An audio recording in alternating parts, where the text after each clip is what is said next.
Okay, thank you for thank God the University of Porto, Faculty of Civil Engineering. So today I would like to invite you to Excuse. So as I said that we have to discuss how to successfully transfer the knowledge to the students.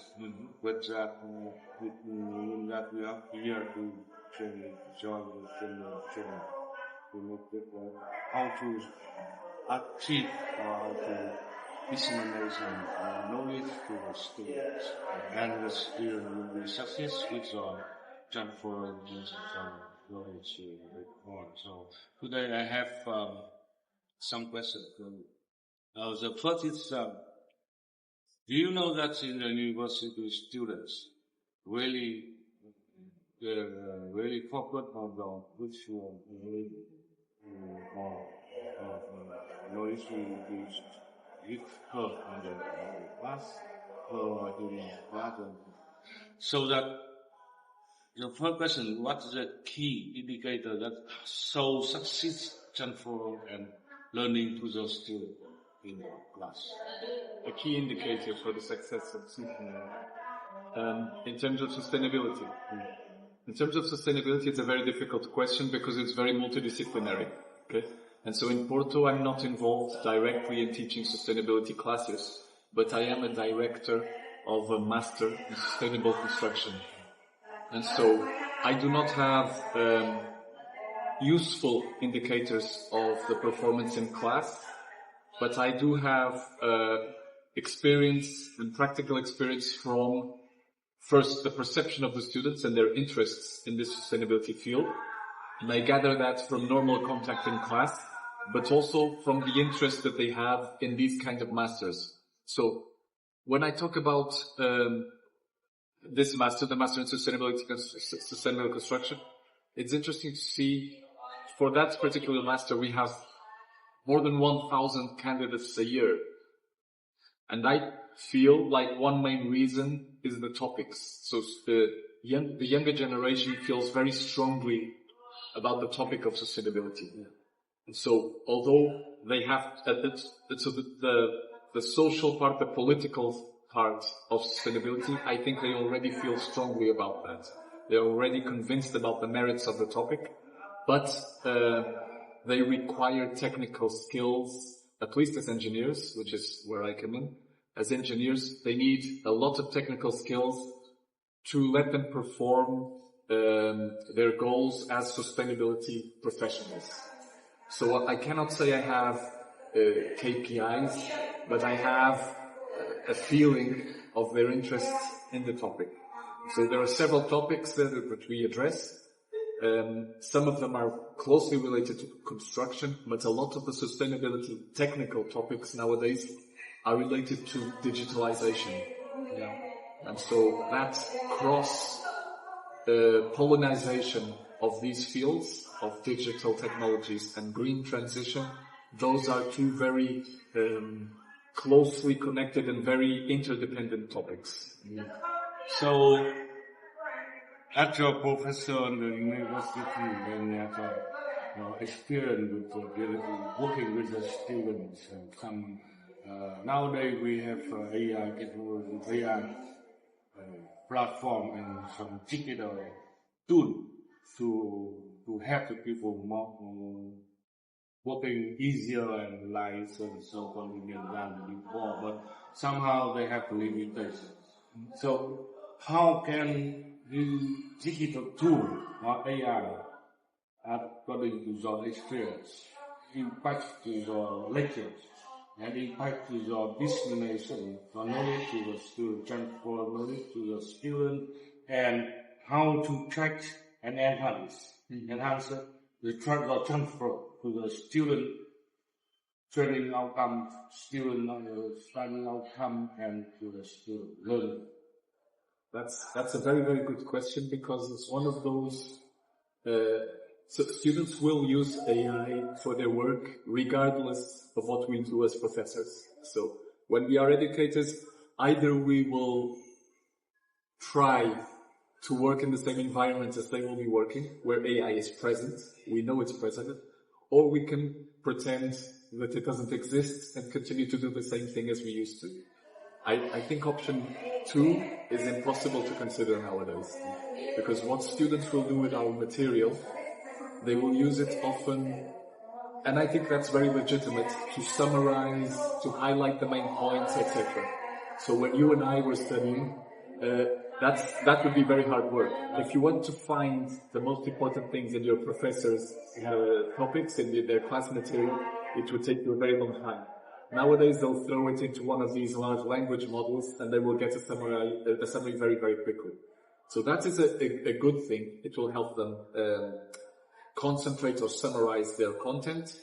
It is also useful for them as a brainstorming tool, like it is for us.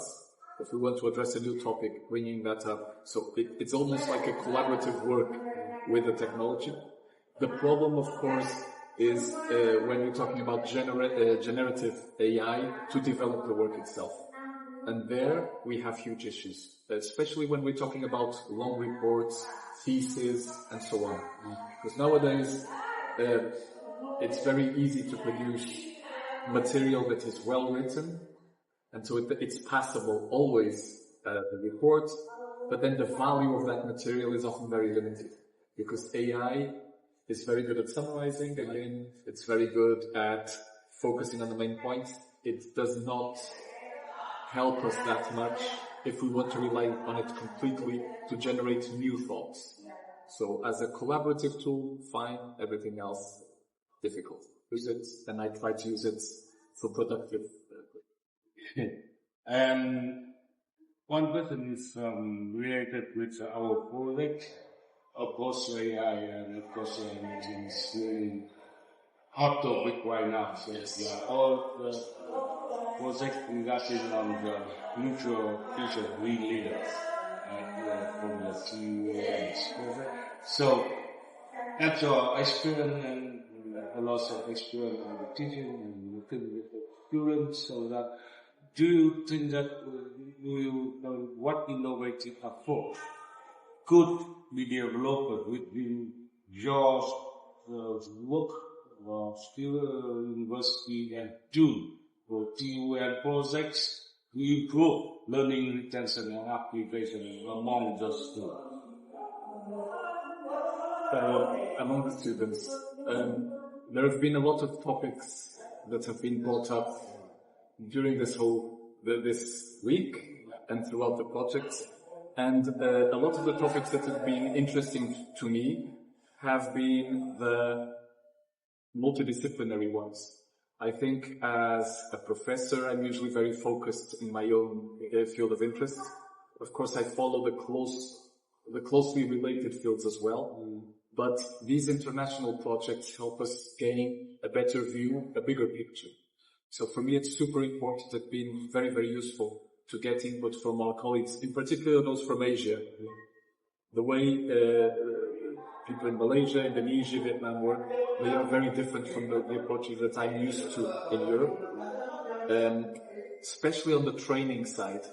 I've learned a lot here about the training side and the training approaches that our Malaysian colleagues, for instance, and Indonesian colleagues follow. And I will bring a lot of that organization into my own field. So I would focus, for me, at least as a professor, the teaching methodologies that I am learning as well and trying to help them in tune, for me will be probably the main outtakes. Okay. The last question for you today that related to how to accept the success of the transfer knowledge to the students. Success.